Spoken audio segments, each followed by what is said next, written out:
Hey there, lovers of libations. I'm Christine, and I'm standing outside of Brew POP, where they make handcrafted beer, wine, and soda. And you know what?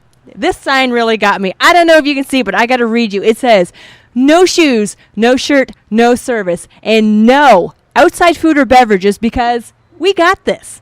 There's no whining or complaining, no saggy, no smarty, and no invisible pants. Still no smoking of any kind. Not even the fake vapor or the crap you think that smells good. Not even any smart, foul, or dirty mouths. We welcome hungry and thirsty only. And finally, let our food fill your belly. Let our drinks quench your thirst. And let our style bring you back. So we're going to go in and we're going to talk to Jerry. We're going to discuss this sign a little bit. And we're going to taste some beer and talk about how Brew POP came to be. Hey there, lovers of libations. I'm Christina with Jerry, and I'm sure you guys have all heard of Charlie and the Chocolate Factory. We'll have Jerry in the Brew Pop Factory. We're in here in the Brew House. You've seen Jerry before on our show. We met him at the Lakeland Brew Fest, and I talked to him a little bit, but I wanted to go more into detail about Brew Pop and your amazing brews. I mean, I'm drinking a mango... we call it a brewito. Brewito, yes. Yep. They're fantastic. Like, yes, Billy's drinking one over there too, Brewito. What have you got there in your glass? Well, I have a glass of the Big Effort here. Big effort? Big Effort, yes. Is it a big effort to make it? Yes, it was. It was the name came from an interview I did with the Lakeland Ledger. Sorry, probably shouldn't say that. No, that's fine. It was our first beer that we made, the very first one in the Brew House. I wanted to make a really big blonde beer. So it came out 13%. The first day that we brewed, thought I had my brew house working, and my auger was running backwards, and my rakes weren't working, and then all of a sudden the false bottom sucked up out of my mash tun. So it was a really big effort. It was a really big day. But the original name was called, we were going to call it Sunburnt Cali Big Blonde, because it was made with California 2-row. And I put it through a 4-hour boil, so it burnt it, caramelized it, gives it a nice little flavor. And during the interview that I was given at the time, I gave a big interview, hour and a half long. Wow. The article came out, and the only blurb, this was right before we were opening, and I made the beer. And the journalist said, there's efforts going forth in Auburndale and Winter Haven to open a brewery after an hour and a half interview. And so I came out with the beer, and he was here, and he's seen the tank, and I was kind of a little bit agitated by the, hour and a half interview. All I got was an effort going forth in Auburndale to open a brewery. And after thinking about it for a while, yes, it is an effort to make beer. Yes, it is an effort to open a brewery massively.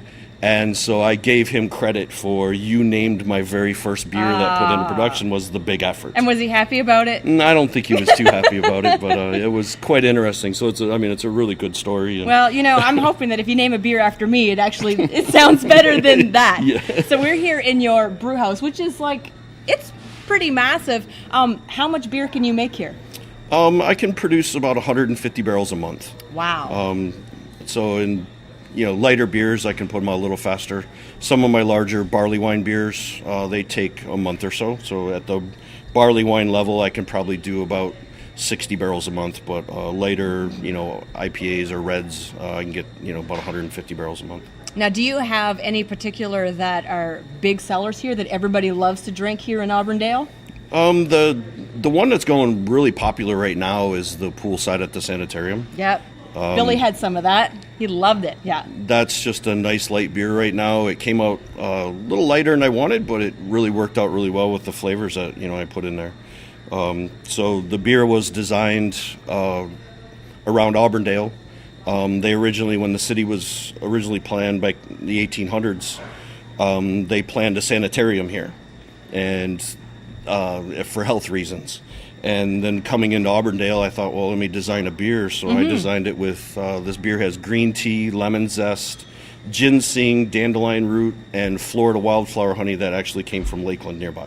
Wow. So they make the honey, and it's It's all, everything that you have is local. Yes. Oh, yes. that's amazing. Yeah. So, I mean, we were looking at all this stuff. You have a huge mash tun. How many of these fermentation tanks do you have? We have 6 200-gallon conical fermenters, and then we have 6 bright tanks, and then I have 12 secondary conditioning tanks. So there's a lot of brew going on here. Yeah. Oh my! And not only do you do beer, you do the beer mosas, and you also do wine and cider. Is that correct? Correct. Yes. Oh my gosh. Yeah, we make our own sangrias here. I have several wines on tap. I have a really nice oaked Merlot. I have one we've been making for a long time called Little Sweet Marie. Mm-hmm. It's named after my sister-in-law. She wanted me to make a wine to copy Lake Ridge. Okay. A wine they had called Southern Red. And I developed this wine, and she really liked it. And then when we opened the brewery, I started making it. And my wife's niece, she came down with diabetes. So what we do is $1 for every full one we sell, we donate to the family to help with their medical bills. So we called it Little Sweet Marie, which is kind of a play on words, Yes. A little sweet, she's a little feisty, but Yep. So that's why we named it. So that's been a pretty good seller for us too. Yeah, and of course, when we were talking earlier, not only do you do beer, not only do you do beer mosas, ciders, and wine, you also do homemade sodas. Yeah, the Brewhito you guys are drinking right now, I make the lemon lime soda from concentrate lime and lemon juice. It comes in almost like a honey. Mm-hmm. So it's not an extract. It's not just, going over and buying some concentrate off the shelf at Publix. This is really, one little dab will just light your mouth on fire. I also make the cream soda. We use Tahitian vanilla beans, and I use, there's bags of it up there, the Belgian candy sugar, unrefined Belgian candy sugar instead of cane sugar. Okay. And then what else? I make another one called Crazy Monkey, which is probably my most popular. It's banana and coconut. A banana and coconut soda. Mm-hmm. Oh my gosh, the kids must love that. Yeah, they do. And that's a great concept. The parents can come in, they get their flight of beer or cider or whatever they want to taste, and then the kids can get their flight of sodas that they want to taste, because not only is this a brewery, it is a restaurant. Yes. I've seen the post that you guys have. The food looks fantastic, and you've got this huge wood fire oven for wood fire pizza. Yes. Yeah, we put a lot of effort into that. We put a lot of design time into our dough and into our sauces. We try to keep everything very simple and light. We don't use a lot of garlic and butter. Mm-hmm. We want to be sure when you pick up your glass of beer or Big Effort, or you don't want butter or garlic on your mouth to influence the flavors of what you're having. And then our wings, our baked wings. We have no deep fryers here because I didn't want people to come into the brewery and just have the grease smell and having French fries. It wasn't a pub. I wanted to be just a little bit above that. Mm-hmm. And so our food has been getting, really good reviews. And it's a nice addition. People come in and, you want to have a beer, but you get a pizza and exactly have a little bit of everything. And the like you said, the mango that you use in this, you also use in a sauce for your wings. Yeah. So we have it's called Stung by a Mango wing sauce. Yes. Oh my gosh, it's like I'm getting hungry. Like it sounds fantastic. So, what are your hours here at Brew Pop? We're Tuesday through Thursday 4 to 10, Friday 3 to 10, Saturdays noon until 10, and Sundays noon until last people leave. Sometimes noon until everybody decides that they're kicking out the door. Now, your stuff is very innovative. Do you try to come up with different flavors that nobody else is doing? Everything I have is what nobody else is doing. I build my own recipes. I don't base them on styles. I base them on a flavor, like a beer I have up there right now called Grizzly Honey. Mm-hmm. I designed that around honey malt, and I used Gulberry honey, which comes up around Gainesville, and I just made it a big, sweet honey beer. But to base it on a style wouldn't have done it justice because I wanted the honey to shine through. Okay. And then through that, I made up a story of the Grizzly Series. So I also have, I can tell you a story later. It's a little long. Yeah. But we have, I have a chipotle pepper. I have a black pepper. I have a honey sour. Oh. and I have a bourbon barrel aged, all based on the same beer, and then we have it on nitro. So actually, you can have you can have a full flight, 6 variations of the same beer. On nitro? Well, one of the beers, the Grizzly Honey's on nitro. Oh my gosh. So you can have that same beer twice. Yeah. So you can have a full flight of just the Grizzly Series, and and then I designed my own Pilsner. I took 3 styles of Pilsner, a Czech, a European, and American Pilsner, and combined them. And I turned one into a Pilsner on traditional Pilsner yeast, and then I turned one into a lager on traditional German lager yeast, and then the other one, I call it polar opposite Pilsner. I used high bittering hops and ale yeast. So I took a Pilsner and turned it into a bitter ale. Oh my gosh. So, and it's you're really a mad fun. scientist. Well, a beer, not a mad scientist, a beer scientist. And you come up with these recipes all on your own? Yeah. Just like I said, the polar opposite Pilsner was just, what am I going to do with this beer? And at the last minute, I'm like, I had a plan for it, and I changed it at last minute. And then, coming up with the juiced IPAs that I did. So I created a very light malt base, added concentrated juice at the very end, but I use really high bittering hops. So you get a nice sweetness from your fruit and then a nice bitterness on the backside. So Jerry, earlier you mentioned your Grizzly Series. And you said that there was a story, a windy story, a lengthy story, but we love you, so we'll hang around to hear the story. So why don't you tell everybody about the story, because they might find it interesting. Yeah, the story behind the Grizzly Series, after I made them, I was sitting there thinking it was a fun thing to have. Everybody has a pet. I thought, well, if I imagine myself with a pet grizzly. So the story starts out. So we have a series of beers. We have the Grizzly Honey. We have the Grizzly Smashed a Bourbon Barrel in Kentucky. We have the Grizzly Deterrent. We have the Grizzly Started a Fire in Mexico. And then we have the Grizzly Soured My Bee. So the story starts off that you're walking through the woods with your pet grizzly. Mm-hmm. You're walking down the trail. You and your grizzly are having a good time, and all of a sudden your grizzly takes off. 2,000-pound big old grizzly climbs up a tree, smashes a beehive, and is just covered in honey. So now you have a big 2,000-pound grizzly bear. So the Grizzly Honey is a high honey malt, really thick, really flavorful, and so that's how the Grizzly Honey started. Then you start yelling at your grizzly because, well, he went and damaged the beehive and everything like that. So your grizzly gets mad at you. So your grizzly starts running at you. And what do? So to ward off a grizzly that's running after you, spray him with black pepper spray.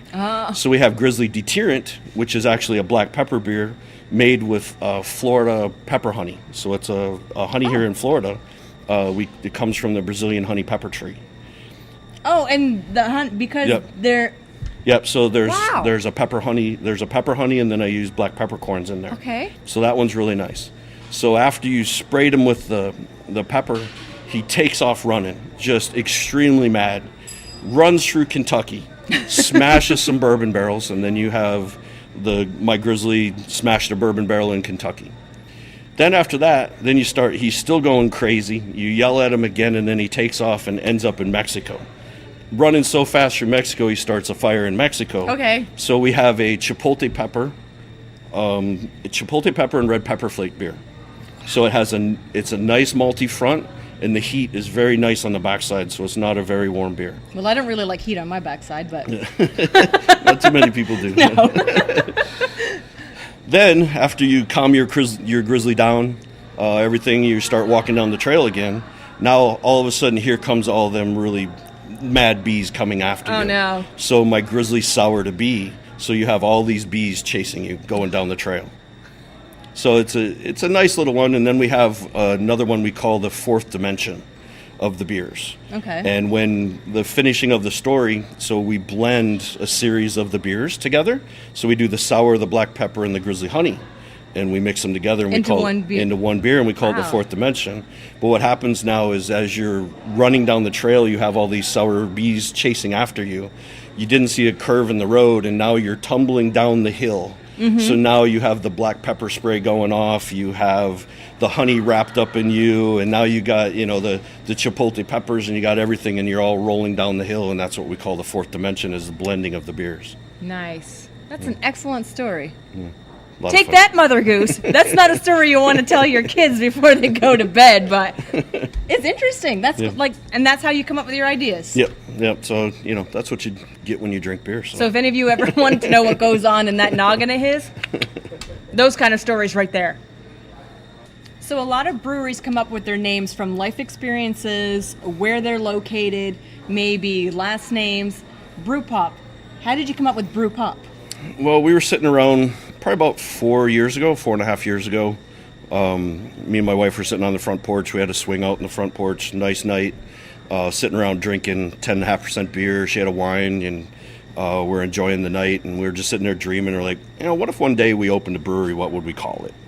And we're going through our kids' names, like you said, everybody life experiences, and we're going through everything. And I'm trying to explain the difference between a brewery and a brew pub to Carmen. Carmen's my wife, obviously, and she's from Puerto Rico, so she has a Spanish accent. Ah, nice. So after drinking several beers and trying to figure it out, and I was trying to explain to her, okay, well, if we do a brewery, we can have a little bit of food and we can distribute. But if we have a brew pub, we focus more on food, no distribution or growlers. And she says, you should start a brew pop brewery.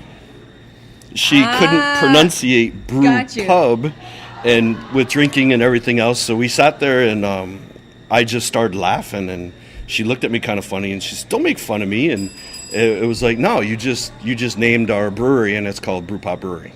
And it fit into what we do. So if you look at, everybody asks, brew pop, pop is a Michigan thing where I'm originally from. So everybody says, oh, is it pop? Is it soda? And is that what you do? And I'm like, no, it's just a mispronunciation, but it kind of goes along with our beers. Like, you go down the aisle of soda and pop, and there's just a mirage of flavors and all kinds of differences. You have a whole bunch of different flavors. And at the time when I was doing it, I had several beers. I mean, what you see on tap here today, or what you experienced, was actually on my back porch. I had no less than 20 beers, 15 wines, making sodas for the kids. So my house was really just like this. So when we came up with the name Brew Pop, it really fit all well. So you started at home doing that, and you had mentioned earlier that you have a day job. So this is your passion. This is like a lifelong passion. You've been doing it for a while before you even opened. Yeah. It took off pretty well. I say my curse is my first beer that I made was actually good. You don't hear that too often when people tell their stories. My first couple were horrible, and I had to dump them. I mean, I think actually about my 10th or 12th beer that I made actually won an award. Oh, that's awesome. So I've been getting into categories where I really did well is in the higher ABV categories. There's no style. So I usually lose in style categories, but when I got away from that and it was just about the beer and the balance of alcohol and everything else, I started winning events. Well, and this one here, of course, we had talked about earlier. So what made you decide to come up with the rocket fuel that is the base of your Brewhitos? Is that what it's called? Yeah, Brewhito. Yeah. That kind of developed. I was working on a project for another company. They wanted me to make a tasteless, clear alcohol base of about 8 or 9%. They could turn into slushies. So, like, you walk alcoholic slushy. Yeah. So I was working with them, and I developed that. And business things happen.